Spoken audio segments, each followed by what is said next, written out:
Let's replace the front struts on this Crosstrek. You will need some basic hand tools like wrenches and socket sets, but it will go faster with ratcheting wrenches and a breaker bar for your sockets.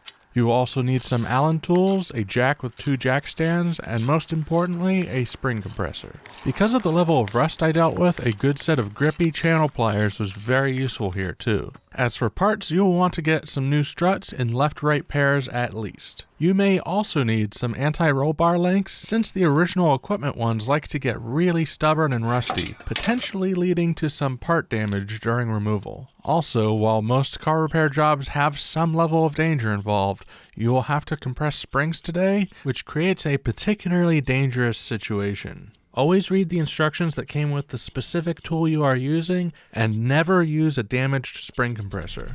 Start by parking the car on level ground, pulling the handbrake, and blocking off at least one of the rear wheels. Break loose the lug nuts on both front wheels. Use a floor jack to lift both front wheels off the ground and put some jack stands in to keep them off. Check to make sure some wobbling won't push over the car off the jack stands. You can now take the lug nuts off the rest of the way and pull the wheels off. Open the driver's door and pop the hood, then close the door again. If you're going to be dealing with rust, now is a good time to spray all the bolts with penetrating fluid. Here are a few locations that you will want to spray. First, let's remove the anti-roll bar link. This is where having both wheels off of the ground is important, because if you have the other side of your car's weight on the ground, then this is going to have a lot of weight pushing it. The original equipment link only has a 6mm hex key to help you hold the ball stud in place, and on mine it was badly rusted. It also didn't work with my shallow hex key sockets, so I had to use the typical hex keys. This was annoying enough to deal with that I now own the larger sockets for next time I encounter this sort of thing. Whatever tool you use, keep working at it until the nut is off. You may have to hold the stud on the other side with pliers to keep it from spinning with the nut. But when you do this, you will damage the boot and need to replace the part. I already planned on replacing them anyway, so check out my video on that process if you like, but just be aware that you may need to get new anti-roll bar links when you do this job. Once the link is no longer attached, we still have some other attachments to remove. This wire comes out quite easily if you slide an 8mm wrench on like this. It pushes in the retaining clips and it will pull out easily, so don't pull too hard on it. Finally, there's the brake hose attachment. This is just a bolt. Loosen it up, and once it's off, you can move the brake line out of the way. Just be aware there will be some memory in it, so to speak, so it will still get in the way. Just be careful not to damage it. While my particular vehicle only came with these bits attached, check your strut thoroughly to ensure your model doesn't have extra stuff attached. Now that the extra bits are removed, we can start removing the strut itself. Lift the hood and locate the 3 strut mount nuts. Loosen these, but don't remove them yet. Now we're going back into the wheel well to loosen the 2 big bolts that hold the strut to the knuckle. Take note of the orientation of this one, since this is an alignment bolt. You'll want to install it on the new strut with the bolt head, not the nut, in the same position. You will still need to get it aligned, since fresh parts tend to bolt back together just a little differently, but it gets you close. I use my phone to take a photo of each of the alignment bolts, and be aware that the marker on the original strut may not be there at all on the aftermarket strut.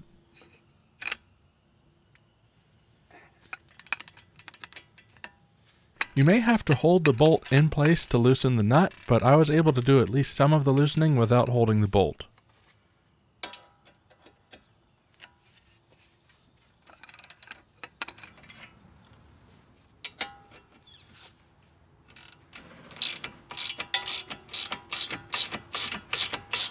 This washer only goes on the top. Once the nuts are off, you can tap the bolts out with a dead blow hammer or wiggle it out some other way.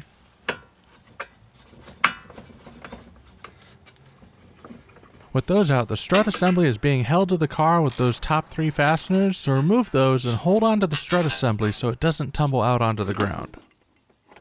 Now let's get this assembly to where we can work on it. It's best not to grab onto the spring, so instead hold on to the lower tube of the strut as you pull it out. If you have never used a spring compressor before, I would recommend watching a video dedicated to how they are used, especially since tool designs vary, and so do their safety steps. Compress your spring carefully with your selected tool, being careful not to knock the spring compressor halves around, and to not point the top or bottom of the assembly towards yourself or others. Eventually it will be compressed enough that the spring is no longer pushing the top and bottom of the assembly apart, and a gap will form. Once you have that gap all the way around at least one side of the spring, you can remove the strut mount. This is done by removing a single nut on the top center of the strut mount. Here you can see a great example of an issue that Subaru has a technical service bulletin out on. TSB 05-62-18R shows this cap is insufficient for sealing the cup portion of the strut mount, and water will collect inside, causing rust. It seems like their intent is to catch it early because their fix is to take care of the visible rust and install the improved cap design. My strut mount had a split bearing, so that will have to be ordered and replaced. If your vehicle is still under warranty, check to see if they will fix this before taking it apart. I called my local dealer and they didn't seem too keen on me bringing in the part by itself, and it's out of warranty, so I'll be replacing these parts myself later.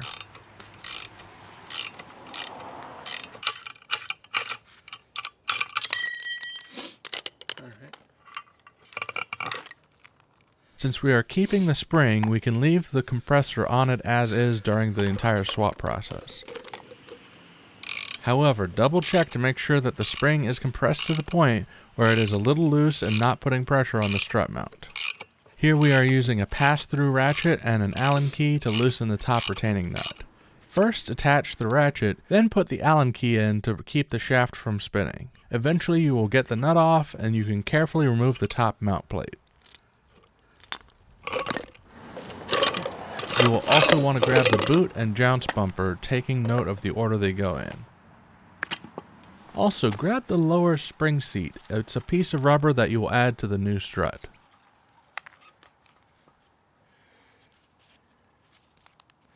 Finally, remove the strut, and remember, green, yellow, and white marks on the spring were towards the bottom of the strut, facing towards the outside of the car, like you'll be able to see it looking into the wheel well. Push the lower spring seat rubber into place. I wasn't able to force this part in, so I lined it up in a way that it will allow the spring to do the work later. Now install the jounce bumper with the thick side up, then the boot with the narrow side up. Inspect the top mount plate to ensure the spring isolator and bearing are both still in good shape. As mentioned before, this bearing is in awful shape and will be replaced soon. On a lot of cars, there's an orientation to these mounts, and some aftermarket mounts add an orientation, so pay attention to that if that's applicable to your situation. Otherwise, as you are assembling this with the old strut mount, take note of where the spring likes to rest on both the lower and upper spring seats, and keep it nested in those two locations. Fasten the strut mount to the assembly with the new one-time use lock nut, being careful not to cross-thread it.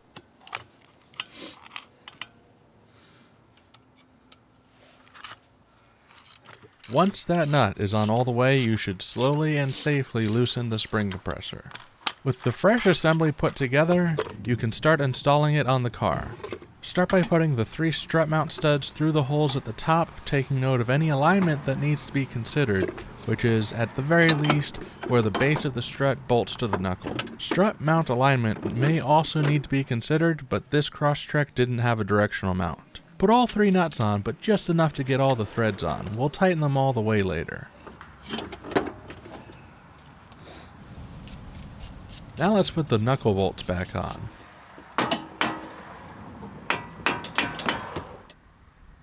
Remember that the threaded portion points towards the front of the vehicle, and the alignment bolt goes in the top hole of the 2. Make adjustments as needed to get the first bolt in, then use that as a pivot point to align the hole for the second bolt.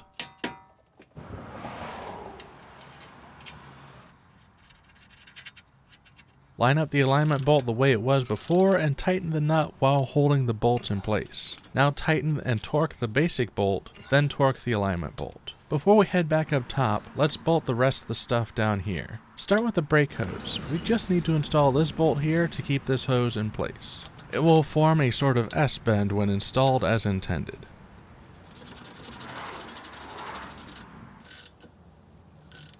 Next, this wire just clips into place quite easily as long as it's not twisted up.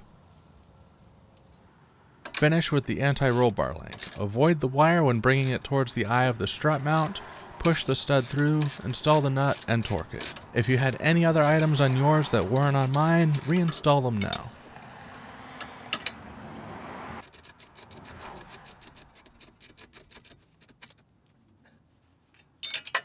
Finally, we head back up top to install the mount nuts. You can tighten them a bit now if you want, but you will want to put the car back on the ground to allow the full weight to rest on the ground. Torque these 6 total nuts, then the center nut, and then install the strut mount covers, preferably the new design that actually keeps the water out. With that, you're ready to test drive. While fresh struts do have a bit of a break-in period, they shouldn't introduce any new noises. If you hear any binding or popping from the front suspension as you turn or go over bumps, your strut mount may be in need of replacement, or something else wasn't installed correctly. Make sure you fix anything causing these issues, since it could cause dangerous steering issues, even if it otherwise seems fine right now. Consider checking out another one of our Subaru repair videos or our video on how camber bolts work. Thanks for watching Cars Simplified.